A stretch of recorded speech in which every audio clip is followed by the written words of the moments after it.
Bonjour Daniel Boker-Tov et nous commençons ce journal par les derniers développements en vue de la formation de la coalition en Israël. Oui, Boker-Tov Ilana, alors que les contacts ont été rompus entre Bezalel Smotrich et le Likoud, les pourparlers se seraient accélérés entre Netanyahou et Itamar Ben-Gvir. Les deux hommes se sont rencontrés hier et à l'issue de cette conversation, on a appris que dans le futur accord de coalition entre le Likoud et la force juive d'Itamar Ben-Gvir figureront plusieurs points importants pour les habitants de Judée et de Samarie.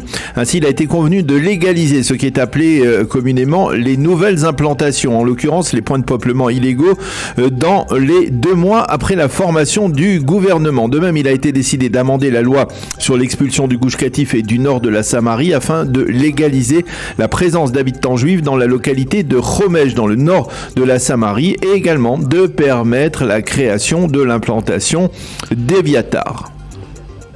Et puis hier, on a eu vent de la conversation assez dure qu'ont eu mardi soir Benyamin Netanyahou et Bezalel Smotrich. Oui, ce dernier aurait en effet exigé d'être nommé ministre de la Défense, ça on le sait, mais le futur Premier ministre a émis la crainte qu'une telle nomination n'entraîne une confrontation directe avec l'administration Biden. Smotrich lui a alors rétorqué « Comment les Américains pourraient-ils décider de l'identité du ministre israélien de la Défense ?» Netanyahou aurait également rappelé à Smotrich que c'est grâce à l'union qu'il lui avait imposée avec Itamar Ben-Gvir que le parti sioniste religieux a obtenu 14 mandats lors des dernières élections. Smotrich ne s'est pas démonté, il a rappelé à Benyamin Netanyahou que c'est lui qui avait poussé Idit Silman à faire chuter le gouvernement Bennett-Lapid. Hier, le parti de Smotrich a publié un communiqué affirmant qu'il avait le plus grand respect pour les alliés américains, mais que ceux-ci ne pouvaient s'immiscer dans la formation d'un gouvernement élu par le peuple en Israël. Sur un point important, le désaccord demeure. Le désaccord entre Ben-Gvir et Benyamin Netanyahou demeure, l'instauration de la peine de mort pour les terroristes palestiniens, y compris pour ceux qui ont la nationalité israélienne. Et puis en marge de ces tractations, on a remarqué hier le rapprochement entre le camp pour l'État de Benny Gantz et le Likoud. Et oui, en effet, cela n'a pas échappé aux observateurs avisés de la vie politique israélienne. Hier, les délégués du camp pour l'État de Benny Gantz ont voté en faveur de la composition de la commission parlementaire provisoire chargée de gérer les affaires de la Knesset jusqu'à la formation du gouvernement. Une composition qui a été établie par le Likoud conjointement avec ses futurs partenaires au sein de la nouvelle coalition. Cela a suffi aux élus Yesh Atid pour accuser Benny Gantz de pactiser secrètement avec le futur gouvernement, et cela a même accentué les rumeurs sur une possible entrée de Gantz, seul ou avec son parti, dans la future coalition, avec à la clé le maintien de Benny Gantz au poste de ministre de la Défense.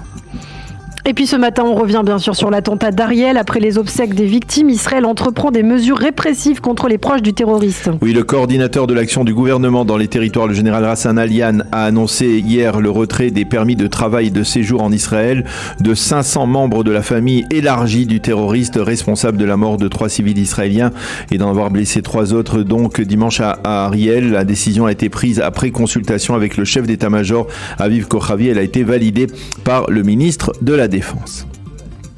Le rapport annuel du parquet israélien fait état de progrès dans la répression par ailleurs contre la délinquance dans le secteur arabe. Oui, ce rapport souligne que le parquet a contribué à augmenter sensiblement le nombre d'enquêtes judiciaires qui ont conduit à des condamnations dans cette communauté.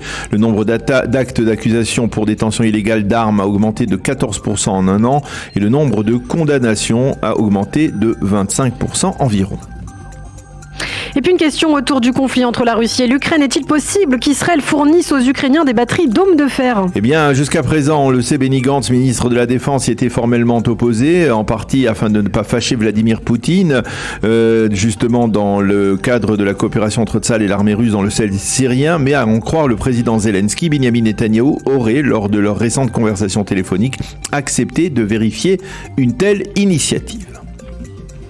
Enfin, à Washington, les Républicains ont obtenu une majorité de sièges à la Chambre des représentants. Oui, après leur échec à reconquérir le Sénat, un motif de satisfaction pour les Républicains qui sont désormais assurés d'emporter la majorité des sièges de la Chambre, 218 sur 435, à l'issue du décompte quasi définitif des voix, une semaine après les élections. Le président Biden a félicité les Républicains pour leur victoire et a promis de travailler avec eux pour servir au mieux le peuple américain. Fin de citation.